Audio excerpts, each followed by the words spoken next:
Sa live-in partner ko. Kaka 6 years lang po nung March. Yung live-in partner ko, may anak po siya. Yung anak lang po niya, yun lang pinag-aawayan namin. So, parang ako po kasi, umiiwas lang po ako sa stress ba.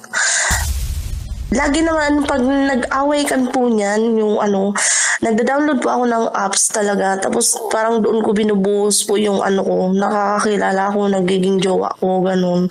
Kaso nga lang po talagang siya po talaga yung mahal ko. Parang wala naman po siyang pakialam eh. So bakit nasa relasyon ka pa na yan?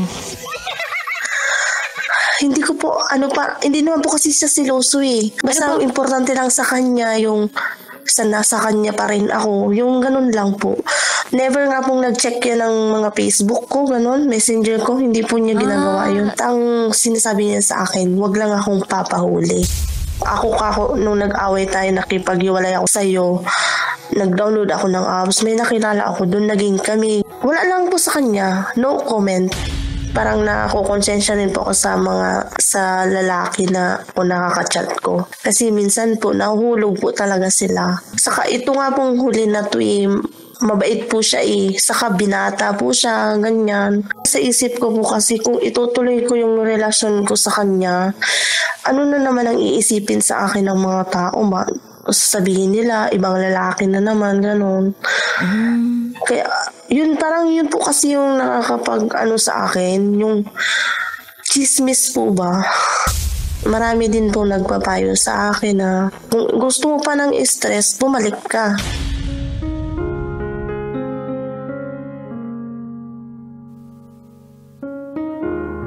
Paano kayo magsasama sa hirap at ginhawa kung sa selos pa lang nahihirapan ka ng huminga? Ikaw yun. Pero yung caller natin kagabi, walang nararamdamang selos yung partner.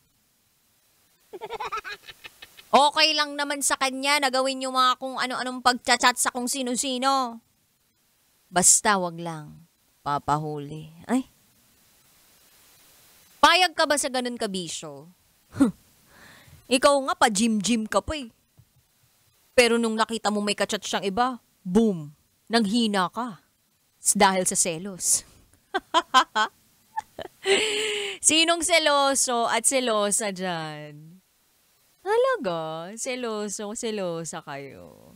Sabi nila kapag pinagpapawisan daw yung ilong mo, seloso ka raw. Tama ba yun? Kung lahat nagpapawis sa'yo, ano ibig sabihin nun? Obsessed ka na pala. Wow! Ako naniniwala ako na okay din na may konting selos pagdating sa relasyon.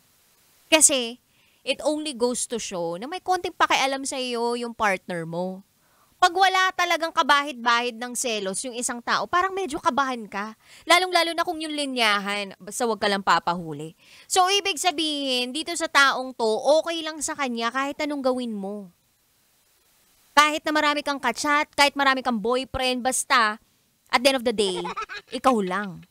Ang tanong, kung ganun yung thinking niya sa iyo, malamang dapat sa kanya ganun ka rin. Hindi ka sure kung wala kang nakikita talaga. Malay mo, magaling lang talagang magtago. Kasi nga again, wag ka lang magpapahuli. Charot with harot. Anyway, kabisyo, dito wag ka na magpapahuli dahil alas 9 ng gabi hanggang hating gabi magsasama tayo kapiling ang Basa Princess ng Love Radio. DJ Rocky Tera, ang mahilig magbasa ng secret file at paminsan-minsan ay nagbabasa. Ang alin?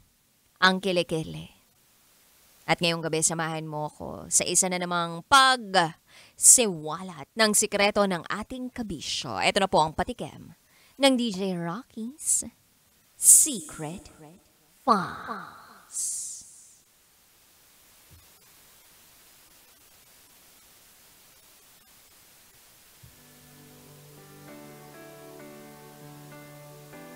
na in love ako sa amo ng nanay ko. Oy, na in love sa boss ng nanay. Okay lang siguro yun, lalo na kung single naman yung boss. Pero kung may sabit, mahirap yun. Pero kung maraming pera, pwede na yun. Charot with darot.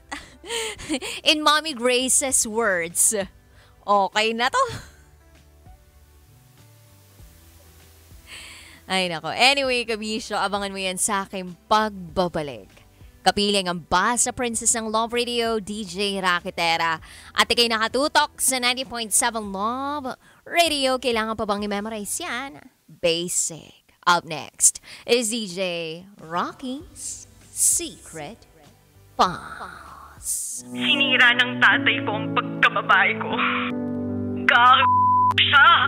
May secret affair kami ng office mate ko. Hindi ko matigilan kasi sobrang galing niya sa...